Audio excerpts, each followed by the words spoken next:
Hello, everyone. My name is Tina Shaw, and today we have Kenzie from Care for Women with us, and she's going to let us know a little bit about the charity that she works for, Care for Women, and how it came about and who she is as part of Care for Women. So, Kenzie, hi. Hello, thanks for having me, Tina. So Care for Women started about 4 years ago with myself and then my co-founder Renee Rigier and then another third co-founder Mandy Adamson. And um, we just all of us are moms and have walked the journey of motherhood and realized this is a really hard transition. And it's a hard transition with support around you. And it's even harder for women who find themselves isolated, alone, unsupported. And so we just really felt passionate about what can we do? What can we do as women who want to help other women? And so we thought, what would it be like to just have volunteers in your home, mentoring you, supporting you, giving you tangible hands-on support?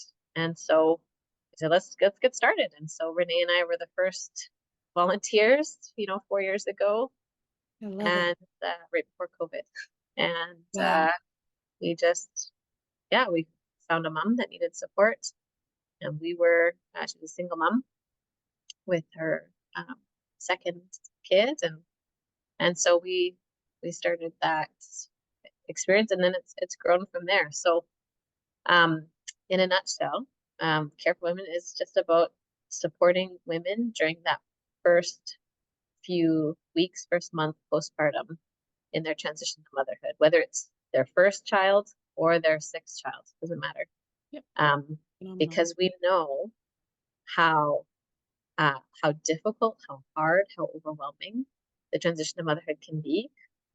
But also that um, if we're supporting moms, we're also supporting their newborns as well. Like if we can just provide practical support, like holding the baby so mom can take a shower and Yep. making her a cup of tea so she can just sit and just let her have an outlet to talk, or bring her some meals so that she doesn't have to think about cooking for the first couple of days after she gets home after a cesarean section. Or Yeah. can we take you to the hospital to go visit your baby in the NICU? Um, So we do this three ways. One is with meals. We bring meals to every mom who's accepted into the program. And then we provide a cleaning service, professional cleaning service in the home for a couple hours, because the last thing you want to be doing is scrubbing your floors um, when you're recovering. Truth. And yeah, totally. And then the third piece of it, which is the heart of it, is providing mentorship in the home, one-on-one, totally free. Um, and that's for about 6 weeks. So a couple weeks before the baby's born, just to get to know the mom, and then for the month following Yeah. um, afterwards. And then little things like providing transportation to appointments and things like that if needed. So yeah, that's the heart of what we do. And then my role is I'm a volunteer with Care for Women. I sit on the board um, with my co-founder, and we just have a strong but mighty team of around 70 volunteers, Wow. and then three part-time staff that sort of run the program, run the show. Wow. So we're a small but mighty and passionate team that just want to make a culture shift around what would it look like? What would it look like for a community to come alongside women This and is not? Yeah, go exciting, ahead. though, if you Yeah, don't mind, just because it, yeah, it really reminded of how things were. Like yeah, the village, it takes a village wasn't necessarily about your friend group. It was literally the villages. yeah. And there was a lot more support if you wind it back many, many, many, many years. And we lost that. And I don't know why. And that's just coming up for me.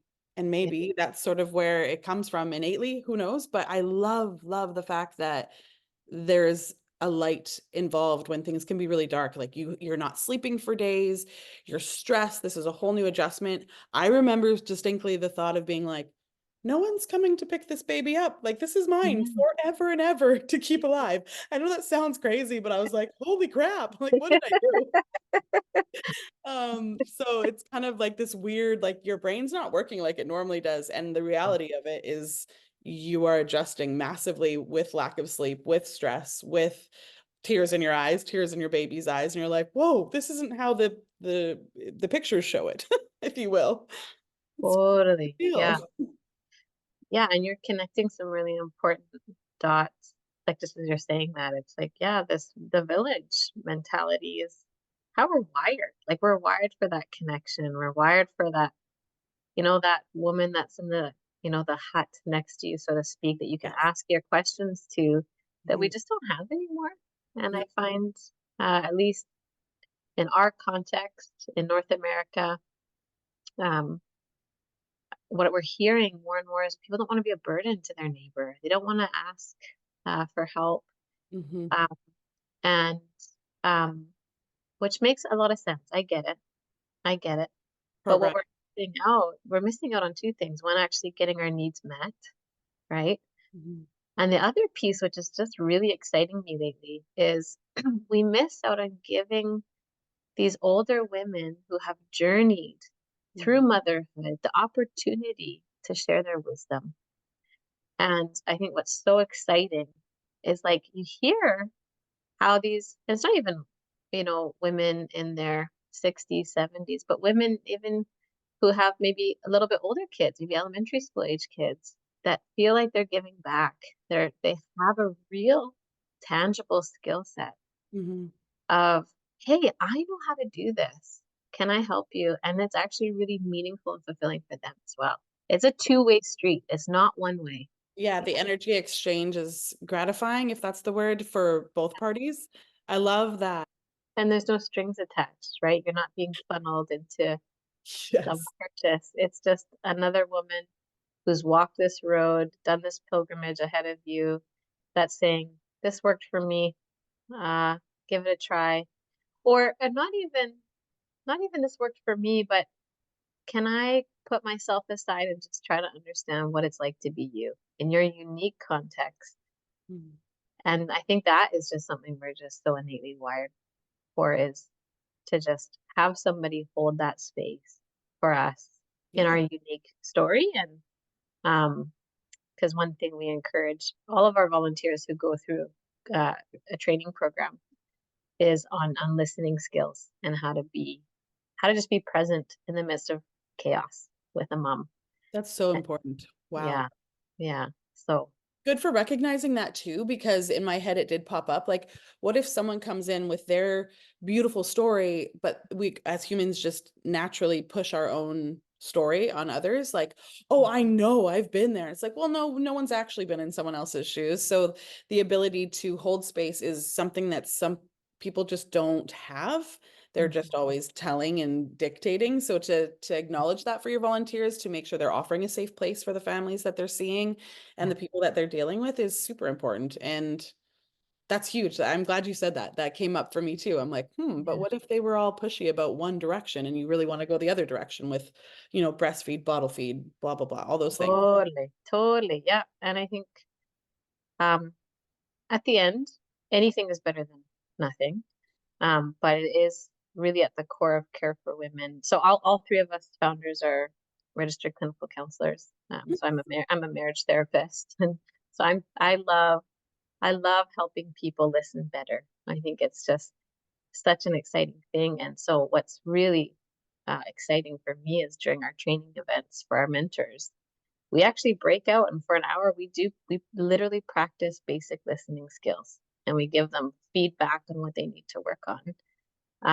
Because the heart of care for women is what is the mom's wishes for their baby and how can we help them best align with their values of how to raise their own child. And you still get to bring yourself, right? As a mentor, as a volunteer, you get to bring yourself and your experience.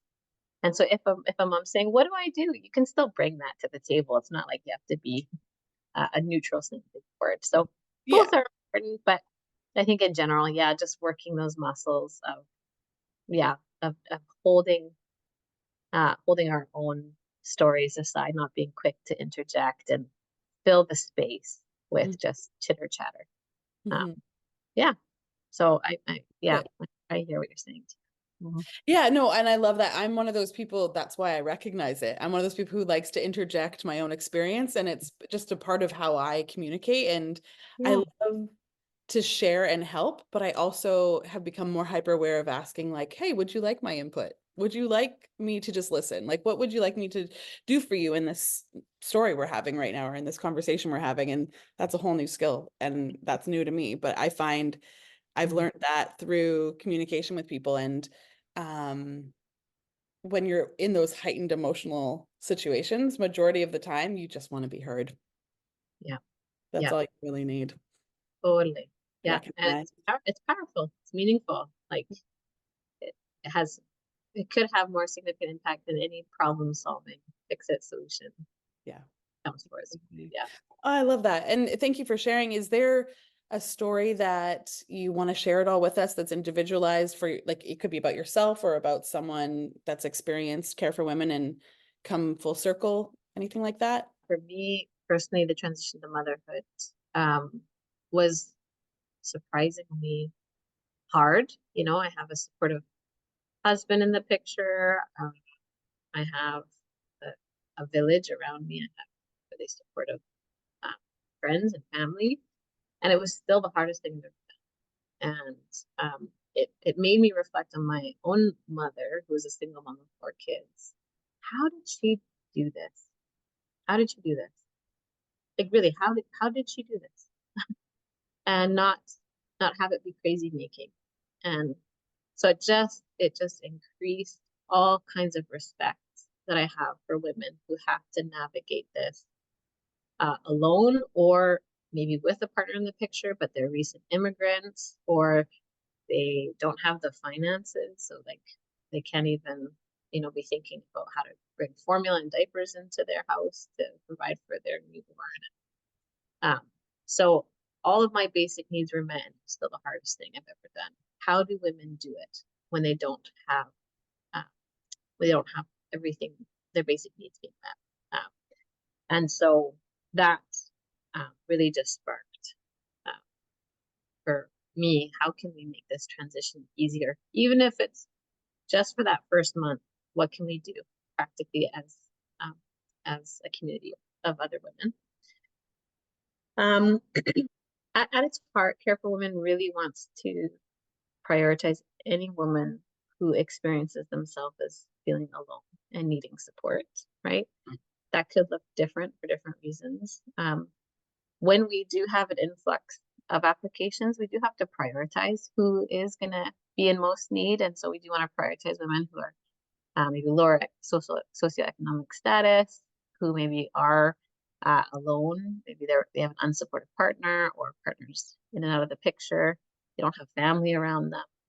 Um, Maybe there's language barriers. They can't access resources just because of their own inability to speak English as their native tongue. So we do have ways that we prioritize, but we're only limited by our volunteers, number of volunteers we have, and our funding, which is quite minimal. It costs $290 for a woman to go through the whole program. Like it's really affordable. So we're Awesome. we're we're limited only by funding and volunteers. So if we can say yes to somebody, we will. Uh, Nice. because the fact that they're reaching out, I mean, it takes a lot to cross that threshold to even say I need help. We really want the mother to want it for themselves, right? Because um, it's quite vulnerable. It's hard to invite somebody into your home and say, I need help. And so there has to be buy-in for the mother to say, yes, I could do this.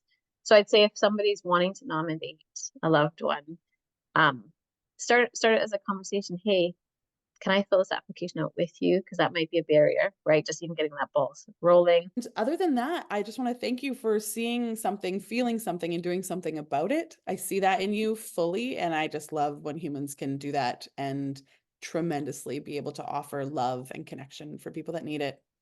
Yeah. Very, Thank you, Tina. Thank you to 100 Women Who Care for bringing awareness to charities like ours. So my yeah. pleasure.